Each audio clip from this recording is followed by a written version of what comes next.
channel. It's Celeste. Today's video is going to be some really super simple, easy crock pot dinner recipes that you can make for your family, and hopefully everybody will really like it. You know, as a mom, I'm always looking for something that not only we will like, but also our 4-year-old daughter. So this is going to be super easy, not a lot of prep, not a lot of work. This is really good for working moms, stay-at-home moms, anybody that's on a time crunch. You can throw this in a crock pot and come home to a warm meal. So I hope you guys enjoy. Let's get started. So for this first recipe, I'm using hot dogs. They are organic and grass-fed. I don't always do this, but this was just something that I tried and it ended up turning out pretty good. So kind of like a soup type thing. I'm adding some organic chicken broth. And I wasn't really sure where I was going with this recipe, to be honest with you. I kind of just winged it. So I'm adding some chopped onion, and then I'm going to add a can of corn. This is also organic. You don't have to use organic. This is just what I had on hand. So I'm just dumping it all into the crock pot, super easy with like little prep, you know what I mean? And then I'm just going to add a can of green beans. And these are not organic, by the way. I definitely don't do everything organic. And then some organic cream of mushroom soup. So then I just added 2 cans of potatoes. You can use fresh potatoes if you want. This is what I had on hand, and my goal here was to make a toddler-friendly meal with little preps. I didn't want to rinse the potatoes or anything like this. This actually turned out really good. I cooked it on high for 4 hours. So for the next recipe, I just diced up a pound of chicken. I use chicken tenderloins here. You can use, chicken thighs or whatever you want to. It really doesn't matter. I just diced it up, and I'm adding 2 cups of chicken broth. Now I'm adding a can of black beans.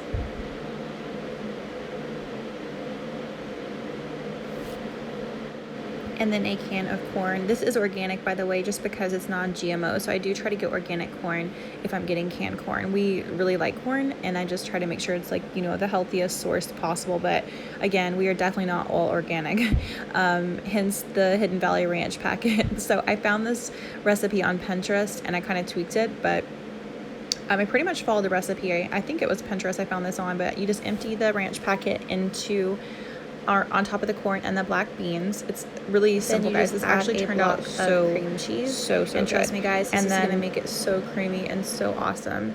You have to try this recipe. I really liked it. I liked it more than I thought I would, because I'm not a huge fan of southwestern type recipes, and when I see corn and black beans, I kind of think of that, southwestern flavors, but this was really shockingly good. Also, you're going to need a can of Rotel. I got the mild Rotel and it was still a little spicy for my daughter, so just keep that in mind when you're making this for your family. You could also just use a can of diced tomatoes. I topped it with cheese and sour cream. It was so good. Next recipe, I'm going to call this a chicken Parmesan. I'm just using this organic marinara sauce. You can use any kind that you want. This is just what I picked up from Target. I have some chicken thighs that I just put some salt and pepper and garlic powder on, and then I'm just gonna pour the sauce right on top. Guys, it doesn't get much easier than this, I'm telling you, and this smelled so good. It was so delicious. You could put crust on this, like breadcrumbs or something like that, but with the cheese and everything, I don't think you're gonna miss it at all. So basically you just dump the whole jar of sauce all over top of the chicken, and then I put some seasonings. I did parsley and things like that. You could do Italian seasoning, whatever that you want. Get creative with your seasonings. Different flavors are going to make your food taste really good, and you don't just have to only put salt and pepper, you can experiment with garlic powder and things like that. So I don't really have exact measurements. I really just season it until it tastes like how I want it to. So then I'm just going to add a cup of mozzarella, and you can do more or less depending on your taste. I kind of just eyeball everything, to be honest with you, but this is a cup of mozzarella. Now I'm just adding some Parmesan cheese. I did not have a whole lot left. Honestly, I would normally probably use shredded or something, but I had this shaved Parmesan. It was so yummy though. We love shaved Parmesan for salads, like Caesar salads and stuff like that. And I want to say I added about a half cup of this. It was really just what was ever left in the bag. And I do that sometimes, it doesn't have to be exact. You can always just make up with it, or make up for what you're lacking with. My crock pot has really been awesome. It's breaking in this video. Just like the timer does not really show up anymore. Like the numbers don't show up very good, so I kind of have to guess when I'm setting the timer. And I'm a little bit sad because my crock pot ended up like actually breaking after this video, so I'm actually in the process of looking for a new one. I really liked this one because it got really hot and I was really sad, so I'm looking for a new one. You can leave me a comment if you have like a favorite crock pot that you think I should try. Just drop me a comment because I'm buying one this week. I miss my crock pot so much, but try this recipe, guys. It turned out so amazing. Now for our last recipe, I'm just browning some ground turkey. You can use ground beef for this if you want, but I'm substituting ground turkey just because I prefer it, to be honest with you. It's like lighter and leaner. I do use like the high fat ground turkey though, because I find if I use like the really lean ground turkey, there's not that much flavor and it dries out really quickly. So I go ahead and just get the regular ground turkey. Like, it's not like super lean or anything. You can feel free to substitute that in any way that you like. I did add a little bit of coconut oil cooking spray just so it wouldn't stick to the pan too bad. And then basically what I did was just add 2 cartons of the organic beef broth. So even though I wasn't cooking with ground beef, I wanted to have that beef flavor because I'm making vegetable beef soup, sort of. That's what I'm gonna call this anyways. So I just added 2 of these. I think I could have got away with like 1.5 because it was like a little too soupy, to be honest with you. This turned out really, really good. If you like a lot of broth, then go ahead and add both, you know, things of chicken broth, but you might want to like not add all of it if you want more chunky soup. I'm adding a can of corn. You see, this is not organic, so I'm telling you, like, my fiance makes fun of me because he's like, you know, what's the difference between organic corn and non-organic? But I just do what I can when I can, and that's like a whole nother subject for another video.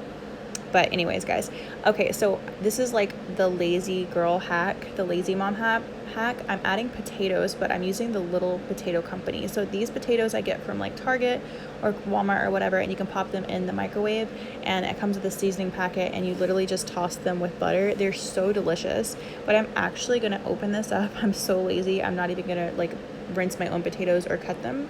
This saved me so much time and effort, and I literally just put the whole potatoes into the pot. I'll show you in just a second.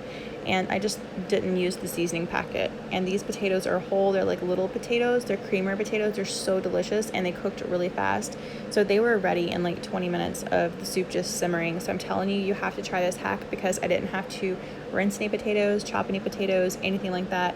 And the skin on them is like really good. And then I'm using the skin is like not tough, you know what I mean? And then I have a vegetable soup pack that you saw there, just like a frozen vegetable soup. See, I just took the seasoning packet out of there, and I'm just gonna put these whole potatoes into the broth, the soup. So you see my daughter there, and I had her, I was trying to make sure she was not gonna touch the soup, but I know you just saw her little hand. I know people are probably like, where is your daughter while you're making this video? And now you know she is right beside me. Trust me, she's always right there. But I'm just gonna drop these potatoes in. I'm trying not to splash because it was getting kind of hot.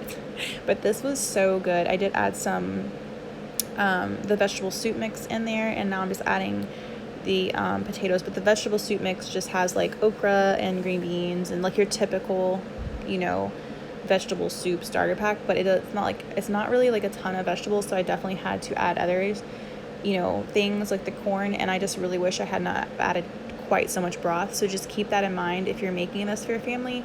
You might want to use only like one carton of the beef broth. Anyways, it still turned out really, really good, and you should try this because we just had it with garlic cheese toast, and it was like a great meal. But you could also pair this with like a grilled cheese sandwich or whatever. It's great for, you know, summer or fall, really. I love soup, and I just feel like it's a great way to get some extra vegetables in, you know. And if you have sick babies or something like that, my daughter was sick this week, so I was just trying to make something like nourishing and that had lots of vegetables. So I hope you try this and you really like it. So here I just simmered it for like 20 minutes, and I did add a can of diced tomatoes. So I didn't show that part, like I didn't show me putting it in, but I just used a can of organic diced tomatoes, and that really gives it that, like, between the beef broth and the ground turkey and the tomatoes, it really gave it like that vegetable beef flavor. Shane really liked this meal, and he loves vegetable beef soup, and I don't think he even cared that I used ground turkey. So definitely try it. Like I said, we just had it with some garlic cheese Texas toast or whatever you want to call it. And I just simmered it for like 20 minutes and it was ready. So I hope you guys enjoyed these. Thanks guys. I hope you enjoyed watching, and don't forget to subscribe to my channel. Bye.